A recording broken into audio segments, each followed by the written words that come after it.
शिव पिया साथ है, शिव पिया साथ है, मोरे शिव पिया साथ है। ज्ञान रत्नों की बरसात है, ज्ञान रत्नों की बरसात है, शिव पिया साथ है, मोरे शिव पिया साथ है। वो नजर में है, वो जिगर में है, सांसों के लंबे सफर में है। वो नजर में है, वो जिगर में है, सांसों के लंबे सफर में है। वो मेरे दिन रात है, वो मेरे दिन रात है, शिव पिया साथ है, मोरे शिव पिया साथ है।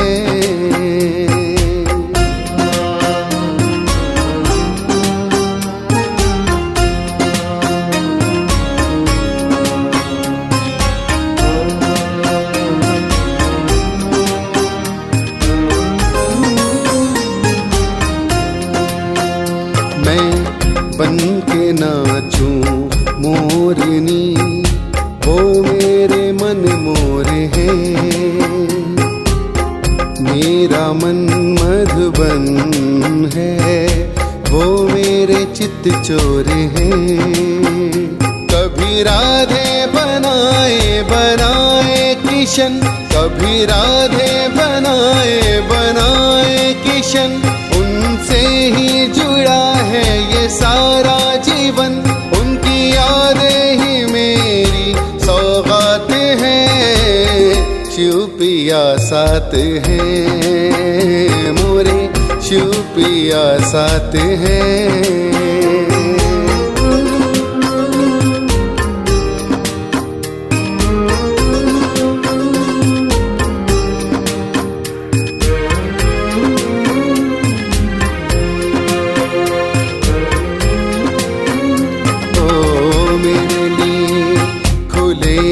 खजाने हम अष्टरत्न माला के दाने, मेरे लिए खुले हैं खजाने हम अष्टरत्न माला के दाने।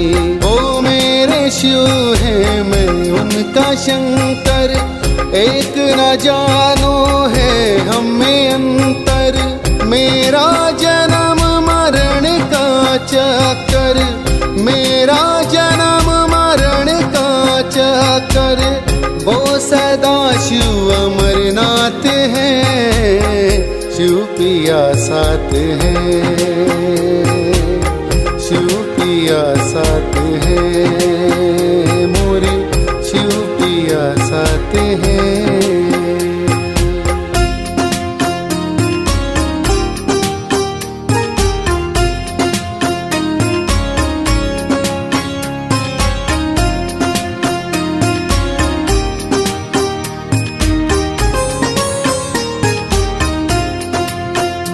ये कलयुग का अंतिम चरण, मन रावण आत्म सीता हरण। ये कलयुग का अंतिम चरण, मन रावण आत्म सीता हरण।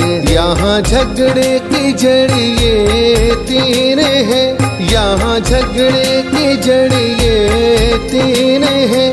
जर जेवर जोरू और जमीन है, आओ इस नर्क का हम करें नाश है, शिव पिया साथ है, मोरे शिव पिया साथ है। ओम शांति।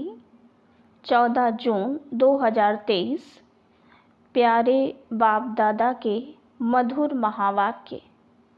मीठे बच्चे, तुम्हारा है सतो प्रधान संन्यास। तुम देह सहित इस सारी पुरानी दुनिया को बुद्धि से भूलते हो। प्रश्न, तुम ब्राह्मण बच्चों पर कौन सी जवाबदारी बहुत बड़ी है? उत्तर, तुम्हारे पर जवाबदारी है पावन बनकर सारे विश्व को पावन बनाने की। इसके लिए तुम्हें निरंतर शिव बाबा को याद करते रहना है। याद ही योग अग्नि है जिससे आत्मा पावन बनती है, विकर्म विनाश हो जाते हैं। गीत, दुखियों पर रहम करो। ओम शांति। बच्चों ने गीत सुना कि हम बच्चे हैं। तुम्हारा जरूर वो बाप है। अब बाप को बच्चे कभी भी सर्वव्यापी नहीं कहते। लौकिक बाप के बच्चे कभी ऐसे नहीं कहेंगे कि हमारा बाप सर्वव्यापी है। यह बेहद का बाप बैठ समझाते हैं, तुम सब बच्चे हो। तुम्हारा बाप है जिसको परम पिता कहते हैं। परमात्मा को सुप्रीम सोल भी कहते हैं। परम माना सुप्रीम, आत्मा माना सोल। तो जरूर सब बच्चे हैं और एक बाप है। सब भक्त एक भगवान को याद करते हैं। जिसको याद किया जाता है उनका जरूर नाम, रूप, देश, काल होता है। उनको बेअंत नहीं कहा जा सकता। मनुष्य ईश्वर बाप को बेअंत कहते आए हैं। उनका कोई अंत पा नहीं सकते हैं और फिर कहते हैं सर्वव्यापी है। यह तो बड़ा अनर्थ हो गया। पत्थर ठिक्कर सब में ईश्वर है, उनको फिर बेअंत कहते हैं। बच्चे बाप को भूल गए हैं, इसलिए सारी मनुष्य सृष्टि नास्तिक, पतित कही जाती है। हर एक नर नारी पतित हैं। तब तो पतित से पावन बनाने वाले को याद करते हैं।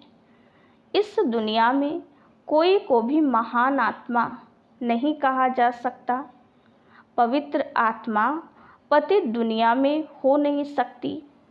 बापू गांधी जी भी कहते थे, पतित पावन सीताराम। ये मनुष्य के लिए कहते, पानी की गंगा के लिए तो नहीं कहा। यह है झूठ, झूठी माया, झूठी काया, है ही झूठ खंड। सच खंड था जबकि नई दुनिया में नया भारत था। अब वही भारत पुराना हो गया है।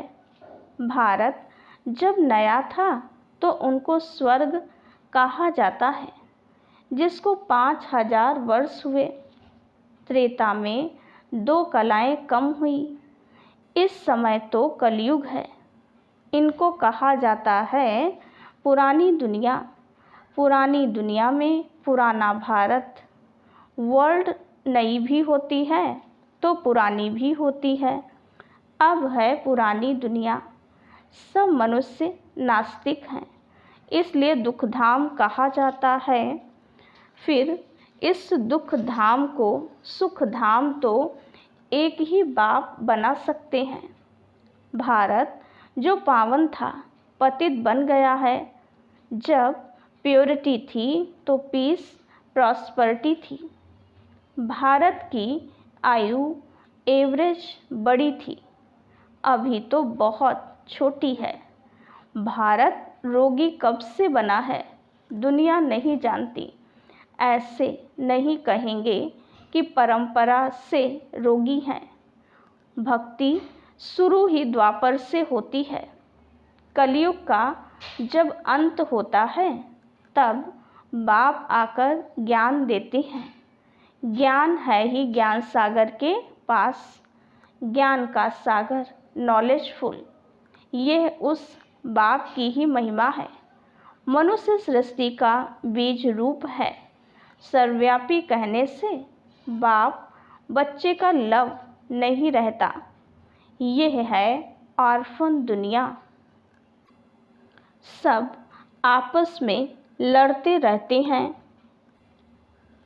इसलिए इसको रौरव नर्क कहा जाता है। भारत स्वर्ग था, अब नर्क है। ये किसको भी पता नहीं पड़ता है कि हम नर्कवासी हैं तो ज़रूर नर्क से ट्रांसफ़र होंगे, परंतु ऐसे नहीं कि नर्कवासी पुनर्जन्म फिर स्वर्ग में ले सकते हैं। वह पुनर्जन्म सब नर्क में ही लेते हैं। नर्क को ही पतित दुनिया कहा जाता है। निर्वाण धाम आत्माओं के रहने का स्थान है, जिसको निराकारी दुनिया कहा जाता है। आत्मा स्टार इमॉर्टल है, शरीर मॉर्टल है। आत्मा को एक शरीर छोड़ दूसरा लेना पड़ता है। 84 जन्मों का भी गायन है। 84 लाख जन्म कहना भी गपोड़ा है। बाप समझाते हैं, जो भी आत्मा पार्ट बजाने आती है आकर ऑर्गन्स में प्रवेश करती है, परंतु सबके 84 जन्म भी नहीं हो सकते। सतयुग में जो देवी देवता होंगे उन्हों के ही 84 जन्म होंगे।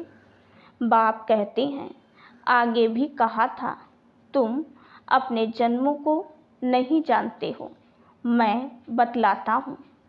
तुम हो ब्रह्मा कुमार कुमारियाँ। अच्छा, ब्रह्मा का बाप कौन है? शिव। ब्रह्मा विष्णु शंकर हैं शिव बाबा के बच्चे। उन्हों को भी अपना सूक्ष्म शरीर है। परम पिता परमात्मा को अपना शरीर नहीं है। बाप कहते हैं, मेरा नाम ही शिव है। भल कोई रुद्र भी कहते, कोई सोमनाथ कहते हैं। हूँ तो मैं निराकार। बरोबर भारत में शिव के मंदिर भी हैं। ज्ञान का सागर परम पिता परमात्मा को ही कहा जाता है।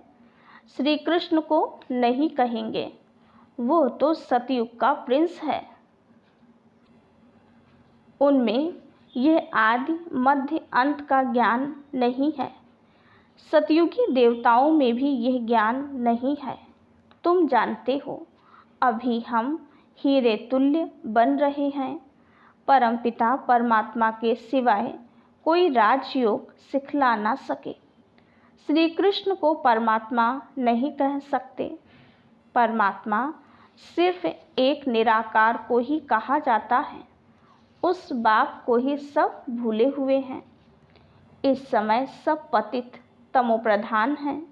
बाप कहते हैं, यह सारा वैरायटी मनुष्य सृष्टि का झाड़ है। तमोप्रधान रोगी दुखी हैं। भारत कितना ऊंच था, अभी तो कंगाल है।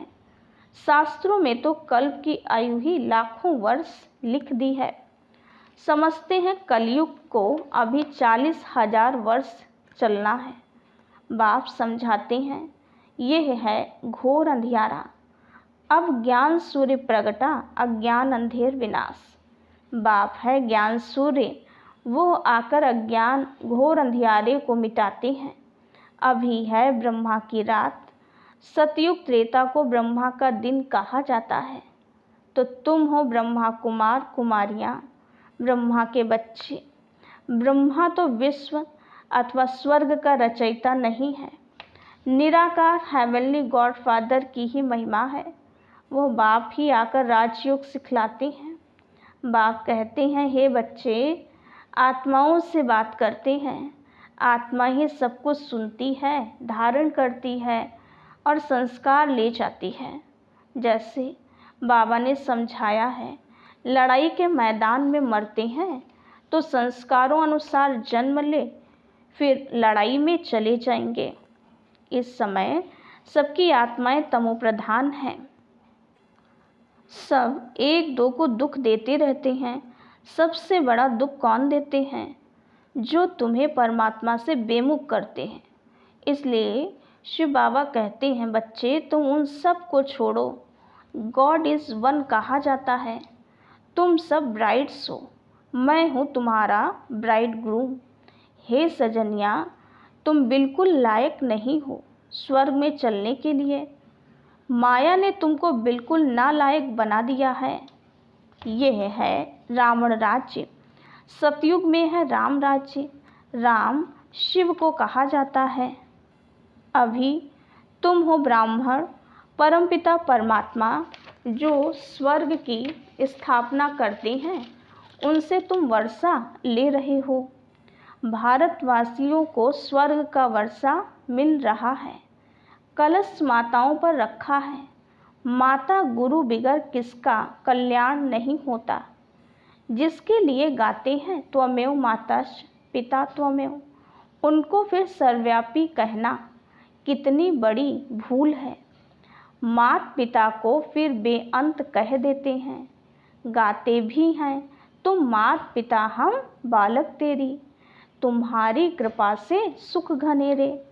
फिर बाप पर दोष कैसे रखते हो। बाप तो आकर पतित से पावन बनाते हैं, पतित रावण बनाते हैं। अभी रावण राज्य खत्म हो, राम राज्य फिर शुरू हो जाएगा। इस चक्र को अच्छी रीति समझना है। बेहद की हिस्ट्री ज्योग्राफी बेहद का बाप ही सुनाएंगे। यह है रुद्र ज्ञान यज्ञ। श्री कृष्ण का यज्ञ नहीं है, वही गीता का राजयोग है, परंतु श्री कृष्ण कोई ज्ञान नहीं देते हैं।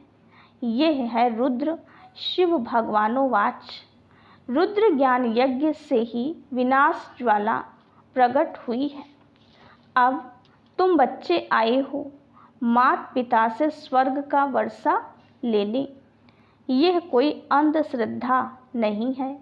यूनिवर्सिटी व कॉलेज में कोई अंधश्रद्धा होती नहीं।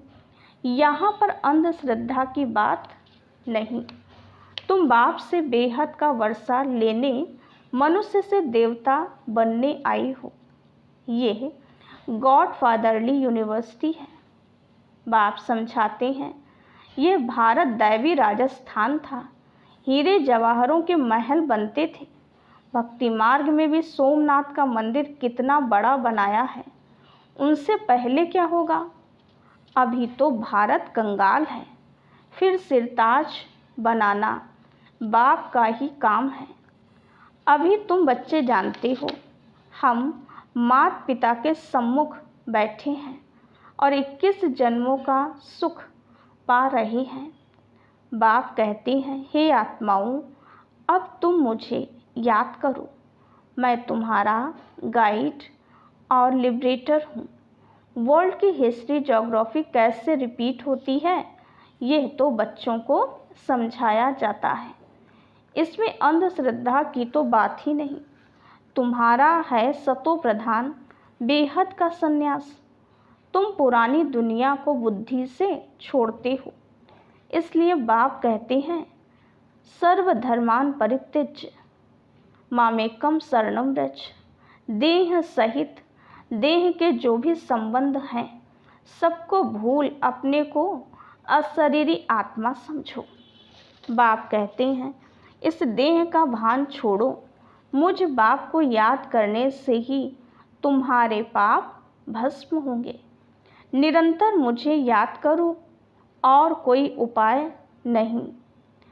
अंत तक याद करना है। माया जीते जगत जीत बनना है। माया पर जीत एक शिव बाबा ही पहना सकते हैं।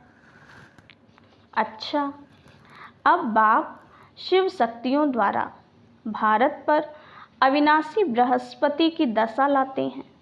बाप कहते हैं मैं इस तन का लोन लेकर इनका नाम ब्रह्मा रखता हूँ। तुम ब्रह्मा कुमार कुमारियाँ वर्षा लेते हो शिव बाबा से। याद भी शिव बाबा को ही करना है। वो कहते हैं मेरा नाम एक ही शिव है। तुम भी आत्मा हो, परंतु तुम शरीर लेते और छोड़ते हो। इसलिए जन्म बाई जन्म तुम्हारे नाम बदलते हैं। 84 जन्म लेंगे तो 84 नाम पड़ेंगे। सबके तो 84 जन्म नहीं होंगे। कोई के 80, कोई के 60, कोई के 5-6 जन्म भी हो सकते हैं। मेरा नाम एक ही है, शिव। शिव बाबा को याद करते रहो तो विकर्म विनाश होंगे। योग अग्नि बिगर कोई पावन बन नहीं सकते। तुमने प्रतिज्ञा की है, बाबा हम पवित्र बन भारत को पावन बनाए, फिर राज्य करेंगे।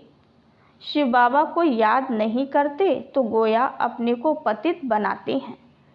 इसलिए फिर धर्मराज की बहुत कड़ी सज़ा खानी पड़ेगी। तुम्हारे पर बड़ी रिस्पॉन्सिबिलिटी है। बाप को याद करते रहना है। यह है रूहानी यात्रा। अच्छा, मीठे मीठे सिकीलधे बच्चों प्रति नंबरवार पुरुषार्थ अनुसार माता पिता बाप दादा का याद प्यार और गुड मॉर्निंग। रूहानी बाप की रूहानी बच्चों को नमस्ते। हम रूहानी बच्चों की रूहानी बाप दादा को याद प्यार गुड मॉर्निंग और नमस्ते। धारणा के लिए मुख्य सार। पहली पॉइंट, निरंतर एक बाप की याद से माया जीत जगत जीत बनना है। पवित्र बनकर भारत को पवित्र बनाना है। दूसरी पॉइंट, बुद्धि से बेहद पुरानी दुनिया का संन्यास करना है। इस देह भान को भूलने का अभ्यास करना है। देही अभिमानी रहना है। वरदान, किसी से किनारा करने के बजाय सर्व का सहारा बनने वाले विश्व कल्याणकारी भव। सारे कल्प में ब्रह्मा बाप और ईश्वरीय परिवार के संबंध संपर्क में आने वाली आप श्रेष्ठ आत्माएं हो। आप किनारा करने वाले नहीं, लेकिन विश्व का सहारा बनने वाली विश्व कल्याणकारी आत्माएं हो। परिवार के अविनाशी प्यार के धागे के बीच से निकल नहीं सकते। इसलिए कभी किसी भी बात में, किसी स्थान से, किसी सेवा से, किसी साथी से किनारा करके अपनी अवस्था अच्छी बनाने का संकल्प नहीं करना। यह आदत डाली तो कहाँ भी टिक नहीं सकेंगे। स्लोगन, कर्म भोग का वर्णन करने के बजाय कर्म योग की स्थिति का वर्णन करो। ओम शांति। मातेश्वरी जी के मधुर महावाक्य। ओम शब्द का यथार्थ अर्थ क्या है?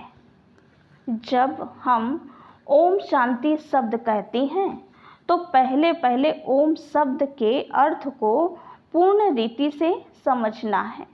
अगर कोई से पूछा जाए ओम का अर्थ क्या है, तो वो लोग ओम का अर्थ बहुत ही लंबा चौड़ा सुनाते हैं। ओम का अर्थ ओमकार बड़े चौड़े आवाज़ से सुनाते हैं। इस ओम पर फिर लंबा चौड़ा शास्त्र बना देते हैं, परंतु वास्तव में ओम का अर्थ कोई लंबा चौड़ा नहीं है। अपने को तो स्वयं परमात्मा ओम का अर्थ बहुत ही सरल और सहज अर्थ से समझाते हैं। वो भी अर्थ परमात्मा से मिलने के लिए ही समझाते हैं। परमात्मा साफ कहते हैं, बच्चे ओम का अर्थ है मैं आत्मा हूँ। मेरा असली धर्म शांत स्वरूप है। अब इस ओम के अर्थ में उपस्थित रहना है। तो ओम का अर्थ मैं आत्मा परमात्मा की संतान हूँ। मुख्य बात यह हुई कि ओम के अर्थ में सिर्फ टिकना है, बाकी मुख से बैठ ओम ओम का उच्चारण नहीं करो। बुद्धि में यह निश्चय रख कर चलना है, ओम का जो अर्थ है उस स्वरूप में स्थित रहना है। बाकी वो लोग भल ओम का अर्थ लंबा सुनाते हैं, मगर उसके स्वरूप में स्थित नहीं रहते। परंतु हम तो ओम का स्वरूप जानते हैं, तब ही उस स्वरूप में स्थित होते हैं। हम यह भी जानते हैं कि परमात्मा बीज रूप है और उस बीज रूप परमात्मा ने इस सारे झाड़ को कैसे रचा हुआ है, उसकी सारी नॉलेज हमें अभी मिल रही है। अच्छा, ओम शांति।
खुशियाँ सारे संसार की आज भी देते हो बाबा, पालना साकार की आज भी देते हो बाबा, पालना साकार की।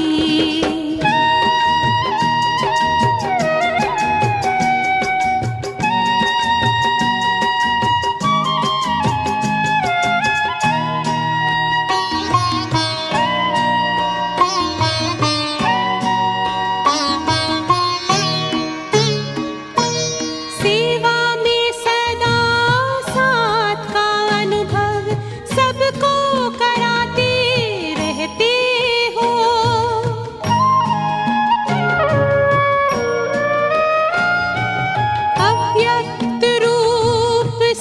भी बाबा वरदान देते रहते हो। वसुंधरा पे गूंज रही, गूंज रही, गूंज रही महिमा तेरे उपकार की। आज भी देते हो बाबा पालना साकार की। आज भी देते हो बाबा पालना साकार की। घर के